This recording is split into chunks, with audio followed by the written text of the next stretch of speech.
Welcome, history enthusiasts, to another episode at Talks at Fatherland. Today, we're diving into the rich history of the Gao Empire, a medieval kingdom located in present-day Mali. This powerful empire played a crucial role in the trans-Saharan trade, leaving an indelible mark on the history of West Africa. Joining me on this topic today is our researcher and analyst, Femi Bamidele. You're welcome. Thank you for having me. And I remain your beautiful and humble host, Fiona Nanna. Talks at Fatherland. So, let's start with the basics. Tell us about the Gao Empire and the significance in West Africa. Yeah, the Gao Empire, also known as the Songhai Empire, is a respected kingdom that rose to prominence in the 15th century. Right now, it is in a region which we now know as Mali. In the present day world now, it's called Mali, but then they know it as the Gao rather. So one of its significance is that it served as a major route for trading between the Mediterranean cities and West Africa. And so that really helped them to boost their economy. So because they served as like a middleman. So they helped. It made them have control on the trading route between the Mediterranean cities and West Africa. So what factors contributed to the rise of the Gao Empire? Yeah, there are various factors that contributed to the rise of the empire, some of which were the first was its location. It is located near the river Niger. So this made it very easier for them to have control of the route. So any trade that wants to go on between West Africa and the other nations, they have to go through Gao. So this so it was more like an intermediary, between those countries. So this made them have opportunity to deal with various various goods such as gold and stuff like that. Also, they had they were able to also import and export products too. So they sell more like e-commerce. So they sold some products and also bought. So this also made them to generate much wealth. Then another factor was their military. They also had a very, very strong military then. So they were able to conquer some territories, so which made them to also expand. And the people who worked with them then, they feared them somehow.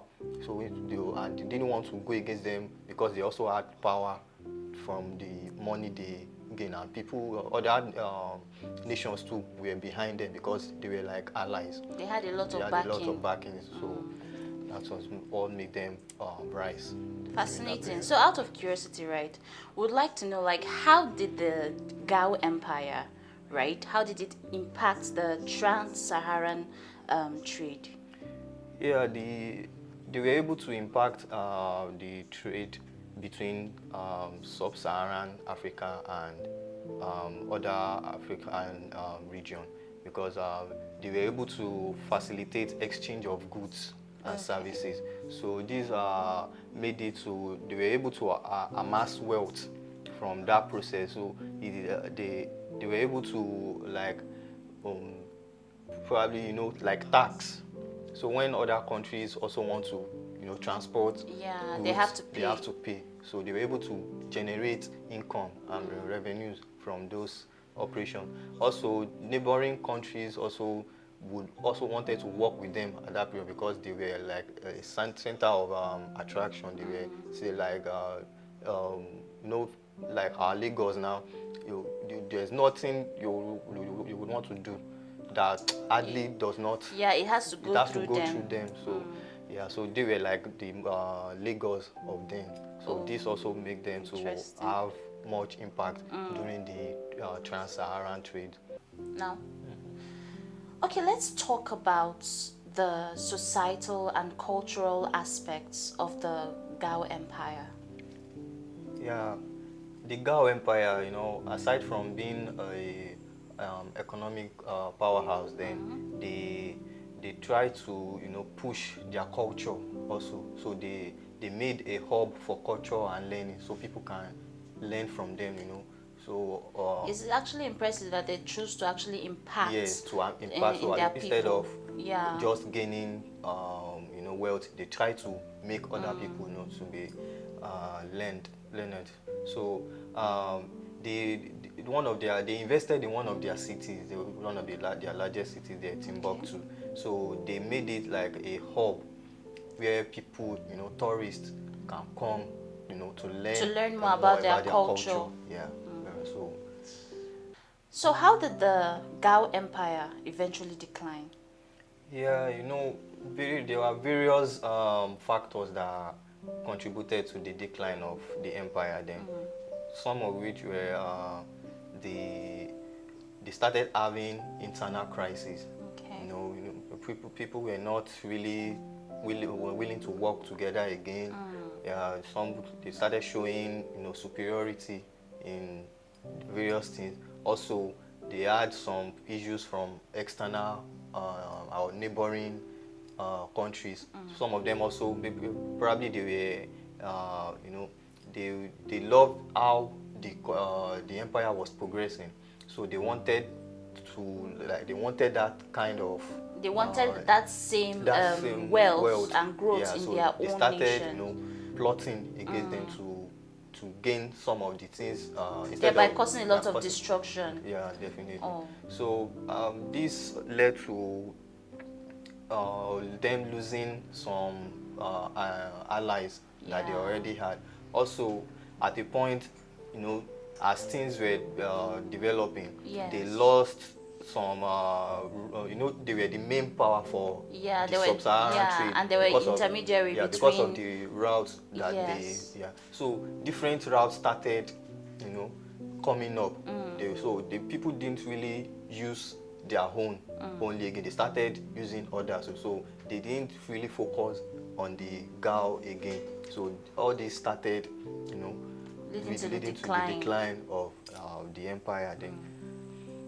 Okay, thank you so much for shedding more light on the Gao Empire. You know, it's a very interesting topic, and believe me, it's always a pleasure having you on set. So before you go, quickly, right? You know, we always talk about empires. You know, we talk about how they came to be, how they helped in history, their growth and all that, but we don't talk about their legacies. So please kindly tell us the legacy that the Gao Empire left behind.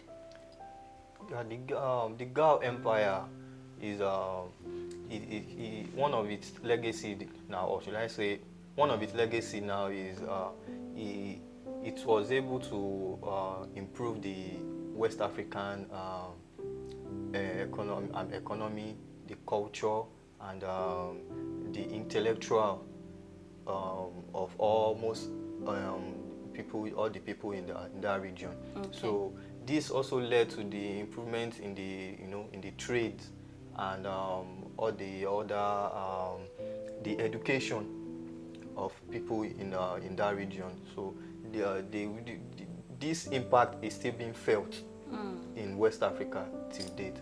Wow, it's amazing. Like seriously, it's really, really amazing. So now you can go. Thank you very much. So thank you so much for joining us again. So thank you to our viewers for staying with us to the end of this episode. Please work with the Fatherland Foundation by making your donations. Click on the link below or visit fatherlandfoundation.org. Till next time, I remain your beautiful, humble host, Fiona Nanna. Bye for now. Talks at Fatherland.